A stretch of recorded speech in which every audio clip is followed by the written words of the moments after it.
আপনি যদি দেখেন আপনার পাশে একজন আপনার কোনো সহকর্মী বা অন্য কোনো মানুষ এমন কোনো কাজ করছে যেটি আপনার দলকে ক্ষতিগ্রস্ত করবে, সর্বোপরি আপনাকে ক্ষতিগ্রস্ত করবে, আপনার উপরে মানুষের আস্থা নষ্ট হয়ে যাবে, বিশ্বাস নষ্ট হয়ে যাবে। কারণ মানুষ জানে আপনি বিএনপির কর্মী।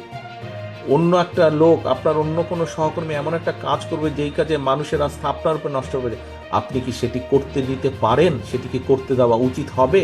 সেটি কি কারো করতে, না, উচিত হবে না। যদি সেটি হয়, তাহলে কেন আমাদের এত লক্ষ লক্ষ নেতাকর্মী এই অত্যাচার নির্যাতনের শিকার হলো? কেন আমাদের হাজারো নেতাকর্মী খুনের শিকার হলো? তাহলে তাদের আত্মদান্ত কি বৃথা যাবে না আজ?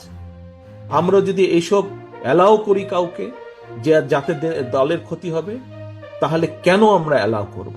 কাজেই সহকর্মীবৃন্দ, বাংলাদেশের সবচেয়ে বড় দলের সদস্য হিসাবে আপনার দায়িত্ব যেমন গণতন্ত্রের ভিত্তিকে শক্তিশালী করা, আপনার অবস্থান থেকে সেই কাজে অবদান রাখা, একইভাবে বাংলাদেশের সবচেয়ে বড় রাজনৈতিক দলের সদস্য হিসাবে আপনার দায়িত্ব হচ্ছে নিজেকে এবং অন্যকে অবশ্যই এমন কাজ থেকে বাইরে রাখা যাতে করে দলের সুনাম নষ্ট না হয়।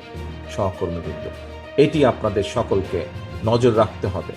এই দায়িত্ব আজকে আমি, এই পবিত্র দায়িত্ব আপনাদের এখানে উপস্থিত প্রত্যেকটি সহকর্মীকে আজকে এটা দিয়ে যাই, দায়িত্ব দিয়ে এখান থেকে যেতে চাই। এই দায়িত্ব আপনার, আমাদের সকলের, আপনার আমার আমাদের সকলের এই দায়িত্ব। দলের সুনামকে যে কোনো মূল্যে আমাদেরকে দলের সুনামকে ধরে রাখতে হবে। যারা সুনাম নষ্ট করে তাদেরকে কোনো রকম প্রশ্রয় দেওয়া যাবে না। প্রিয় সহকর্মীবৃন্দ, আরেকটি বিষয়, বড় দলের কর্মী হিসাবে, বড় দলের সদস্য হিসাবে, বড় দল হিসাবে আমাদের আরেকটি গুরুত্বপূর্ণ দায়িত্ব আছে। মানুষ আমাদের কাছে প্রত্যাশা করে। আপনাদের নিশ্চয়ই মনে আছে, বেশি দিন আগের কথা না, স্বৈরাচার পালিয়ে যাবার পর দেশে কিন্তু 3 দিন কোনো সরকার ছিল না, বলতে গেলে কোথাও সরকার ছিল না। কিন্তু সেই সময় দেশের আইন শৃঙ্খলা হোক, এবং তার কয়েকদিন পরে আমাদের হিন্দু সমাজের সম্প্রদায় তাদের পবিত্র একটি ধর্মীয় অনুষ্ঠান উদযাপিত হয়েছিল, পূজা উদযাপিত হয়েছিল। এবং তখন আপনারা প্রত্যেকটি মানুষ, বিএনপির প্রত্যেকটি নেতাকর্মী, আমরা কেন্দ্র থেকে নির্দেশ দিয়েছিলাম, কিন্তু আপনারা প্রত্যেকে পরিশ্রম করে সেদিন আপনারা আইন শৃঙ্খলা বজায় রেখেছিলেন, যাতে কোথাও কেউ কোনো সুযোগ নিয়ে কোনো অকারেন্স করতে না পারে। বিএনপি সারা বাংলাদেশে, মনে আছে নিশ্চয়ই আপনাদের এই ঘটনাটি, মনে আছে আপনাদের। কাজেই ওই যে 3 দিন সরকার ছিল না, তখনও আপনাদেরকে আমরা নির্দেশ পাঠিয়েছিলাম যে প্রত্যেক জায়গায় আপনাদেরকে জনগণের সাথে থাকতে হবে, জনগণের জানমালের ক্ষতি যাতে কেউ করতে না পারে সেই দায়িত্ব আপনাদের সকলকে নিতে হবে। এবং আপনারা সজাগ থেকেছিলেন, সতর্ক থেকেছিলেন। পরে যখন কোনো দেশে সরকার ছিল না, যখন কোনো কিছু কাজ করছিল না, বিএনপির নেতাকর্মীরাই কিন্তু সেদিন দেশকে ধরে রেখেছিল, দেশের আইন শৃঙ্খলা পরিস্থিতিকে ধরে রেখেছিল।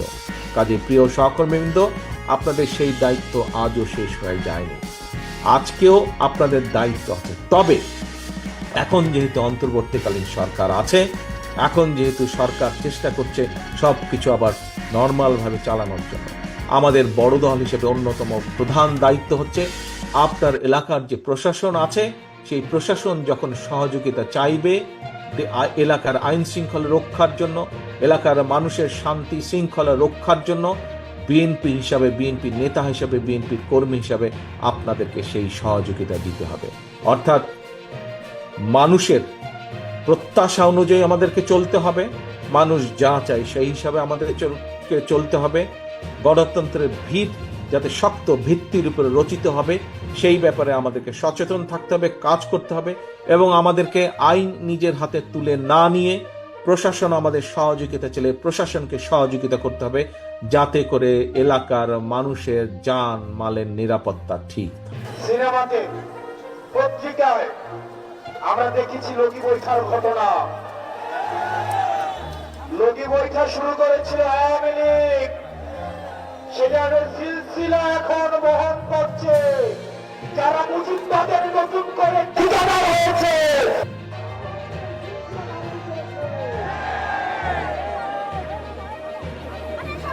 সেদিন থেকে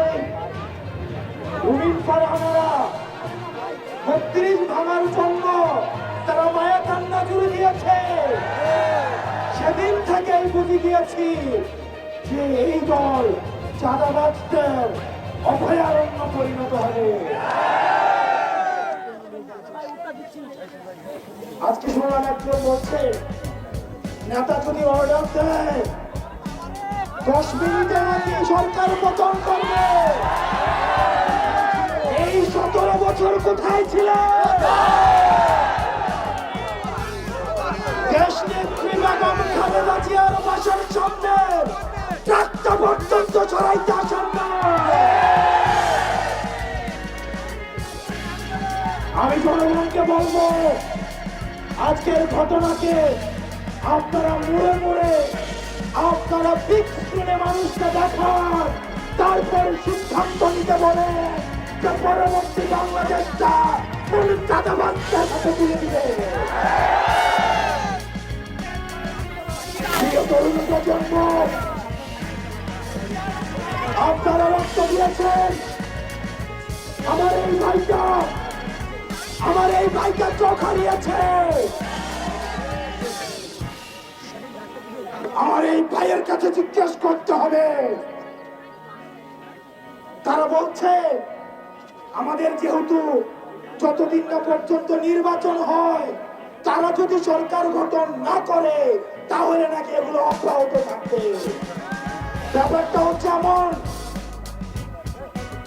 আমি চুরি করতে থাকবো, না হয় আমাকে বাসার চাবিটাই আমার হাতে তুলে দাও।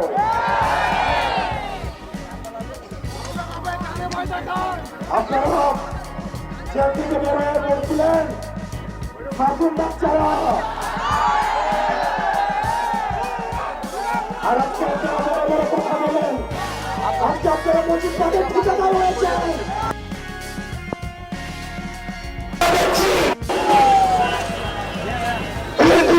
রয়েছে জয় বাংলা স্লোগান দেয় মাত্র করে। যদি বিএনপি করে জয় বাংলা স্লোগান দেওয়ার আগে তাহলে বিএনপি করার কি দরকার? আওয়ামী লীগ করা উচিত। এই পাটপাটদের জন্য বিএনপির ত্যাগী কর্মীরা আজকে বঞ্চিত, নির্যাতিত, নিপীড়িত।